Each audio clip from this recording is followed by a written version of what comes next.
కాకినాడ జిల్లా తాళ్లరేవు మండలం మట్లపాలెంలో ఆర్కేవి నిధులతో ఫిష్ ల్యాండింగ్ సెంటర్ను నిర్మించారు. నూతనంగా నిర్మించిన ఫిష్ ల్యాండింగ్ సెంటర్ను కలెక్టర్ సగిలి సన్మోహన్, ముమ్మిడివరం ఎమ్మెల్యే డాట్ల సుబ్బారాజు ప్రారంభించారు.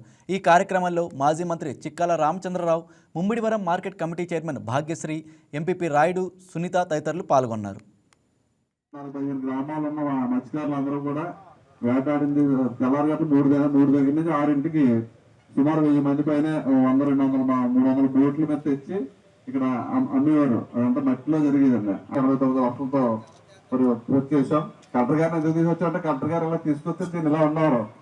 ఆయన మనకి సతీష్ చంద్ర గారు, రవిచంద్ర గారు, అదేవిధంగా కార్తికేయ మిశ్రా గారు, ఏజీ గారు వాళ్ళకంటే యాక్టివ్గా ఉండి కలెక్టర్ గారు మనకి ఎలా రావటం అందరూ సంతోషం. మన పుష్కరాల్లో ఆల్రెడీ పెట్టాలని నేను ప్రపోజల్ పంపించడం జరిగింది. అది శాంక్షన్ వస్తేనే నేను ఆనరబుల్ ఎమ్మెల్యే గారి తరఫు నుంచి అనౌన్స్ చేయిస్తాను. సో ఆ ప్రయత్నంలో ఉన్నాం. అండ్ లెవెలింగ్ సంబంధించి ఎన్ఆర్జిఎస్లో చేయాలా లేకపోతే ఇంకేదైనా స్కీమ్లో చేయాలని నేను కొంచెం వర్కౌట్ చేసుకోవాలి. సో ఈరోజే అర్థమైంది ఎంత క్వాంటిటీ ఉంది ఏంటి అనేది నాకు తెలియదు. సో ఈ వారంలోనే ఒకసారి డిపార్ట్మెంట్ పంపించి. ఈ వీడియో మీకు నచ్చినట్లయితే లైక్ చేయండి, షేర్ చేయండి, మా ఛానల్కి సబ్స్క్రైబ్ చేయండి.